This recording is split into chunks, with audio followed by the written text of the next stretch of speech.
보이저 2호는 1977년 8월 20일 우주의 바다에 진수되었다. 화성 궤도를 돌고 소행성대를 지나 1979년 7월 9일에는 목성과 만났다. 그리고 1980년 11월에는 토성에 접근했다. 이후 토성의 중력의 도움을 받아 다시 천왕성, 해왕성으로 간다. 해왕성을 지나면 태양계를 떠나게 된다. 21세기 중반에는 태양계의 경계인 태양권계를 넘어 무한의 공간을 향해 나아갈 것이다. 보이저가 은하수 은하의 중심을 한 바퀴 다 돌 때쯤이면 지구의 세월로는 수억 년이 흘렀을 것이다. 이렇게 인류의 우주 대항해는 시작되었다. 끊임없이 계속되는 탐험과 발견은 인간의 속성이었으며 보이저 계획은 가장 최근의 사건이다. 인류는 15세기와 17세기 사이에 지구 모든 곳을 탐험할 수 있다고 확신했다. 유럽의 대여섯 국가들은 대규모 함대를 세계 곳곳으로 파견하기 시작했다. 물론 함대마다 그 모험의 동기는 다양했지만 결과적으로는 지구를 하나로 묶고 인류를 하나의 종으로 통합하는 데 크게 기여했다. 강력한 스페인 제국의 지배로부터 독립한 네덜란드는 17세기 범선을 이용한 항해와 발견의 상징적인 국가다. 정부와 민간 합작회사인 동인도 회사는 세계 곳곳으로 선단을 파견하고 희귀물품을 구해다 유럽에 팔아 많은 이문을 챙겼다.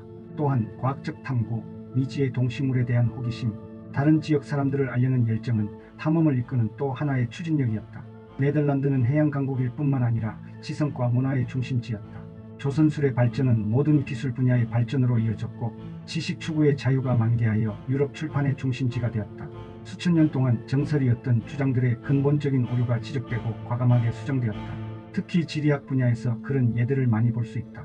그 즈음 네덜란드에는 크리스티안 하위언스라는 사람이 살았다. 그는 갈릴레오와 조르다노 브루노가 펼쳤던 우주에는 우리와 다른 생물이 존재할 것이란 주장에 동의하는 사람이었다.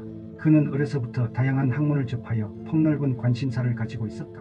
17세기 초 네덜란드에서 발명된 현미경과 망원경은 인간의 가시 한계를 놀라울 정도로 확장시켰다. 따지고 보면 원자핵이나 은하 등의 관측에는 그 뿌리가 17세기 네덜란드에 다 있다고 하겠다. 하위언스는 5m 길이의 굴절 망원경을 제작했다. 그 망원경으로 그는 다른 행성의 크기를 최초로 측정했다.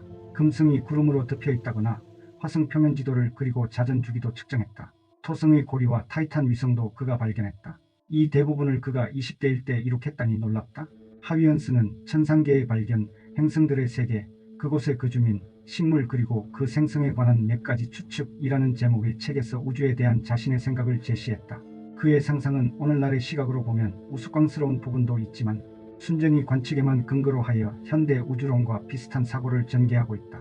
오늘날의 보이저 우주선은 하위언스의 과학적 전통과 상상력에 그 기원이 있다. 수세기 전에는 탐험 여행에서 가져오는 주요 상품 중 하나가 먼 나라의 이야기였듯이 현대판 탐험대도 여행담을 가져온다. 아니 보내온다. 보이저 1호와 2호의 여행담이다. 지구 1000개가 좋게 들어갈 정도로 거대한 목성의 주변에 있는 위성들의 크기와 질량으로부터 밀도를 계산하고 그것으로 각 위성의 구성 성분을 추정할 수 있다. 가장 안쪽의 2호와 유로파는 암석 성분의 위성이며 바깥쪽의 가니메데와 칼리스토는 얼음과 바위 중간 정도의 물질로 이루어져 있다. 가니메데와 칼리스토 내부의 얼음은 대부분 액체 상태의 물로 존재할 것이다. 유로파의 표면에는 운하 비슷한 선들이 복잡하게 있지만 전체적으로 당구공과 같이 매끈하다. 충돌 구덩이가 보이지 않는 것은 표면의 얼음이 녹으면서 흔적을 다 지웠기 때문일 것이다. 표면의 선들은 홈이거나 갈라진 틈새라고 생각된다. 2호는 목성에서 가장 가까운 위성이다. 2호에는 대기가 없는데도 충돌 흔적이 없고 표면은 다양한 색깔을 나타내고 있었다. 물은 기온이 너무 낮아 액체로 존재할 수가 없다. 보이저는 2호의 표면에서 활화산을 9개나 발견했다. 지하에 있는 액체 상태의 유황이 화산 활동으로 지상으로 계속 올라온다. 분화구 근처 가장 뜨거운 유황은 검정색, 가까운 곳은 주황색, 먼 곳은 노란색이 된다. 표면의 모습은 몇 달 간격으로 수시로 변한다. 2호의 화산 분출은 아주 높이 솟아올라 목성을 둘러싸고 있는 도넛 모양의 튜브를 형성하는 것 같다. 달처럼 2호와 유로파는 목성을 향해 같은 면을 보이면서 공전한다. 이 위성에 서서 목성을 바라보면 거대한 목성이 자신의 표면을 다채롭게 변화시키는 장관을 관람할 수 있을 것이다. 목성은 별이 되려다 실패한 비운의 행성이다. 목성은 항성이라고 해도 무리가 없을 정도로 적외선을 방출하고 있다. 목성의 대기압은 지구의 300만 배나 된다. 이런 조건에서 수소는 금속성 액체로 존재한다. 목성은 태양계에서 가장 강력한 자기장을 발생하는데 이 때문에 복사 벨트에서 전파 에너지가 폭발적으로 방출된다. 토성은 목성보다 크기가 약간 작다는 점만 다를 뿐 여러 측면에서 매우 비슷하다.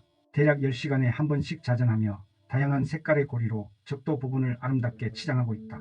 토성의 자기장과 복사벨트는 목성에 비하면 매우 미약한 수준이다. 그리고 위성을 12억 개 이상 거느리고 있다. 그중 타이탄은 태양계 위성 중에서 가장 큰데 상당 수준의 대기를 보유한 유일한 위성이다. 망원경을 통해 본 타이탄은 작은 붉은색 원반 모습이다. 대기와 상당량의 유기물질을 가졌다는 점에서 타이탄은 태양계의 특별한 구성원이다. 태양에서 토성까지 거리는 지구까지 거리의 10배에 달하기 때문에 타이탄이 받는 태양 에너지는 지구의 10분의 1에 불과하다.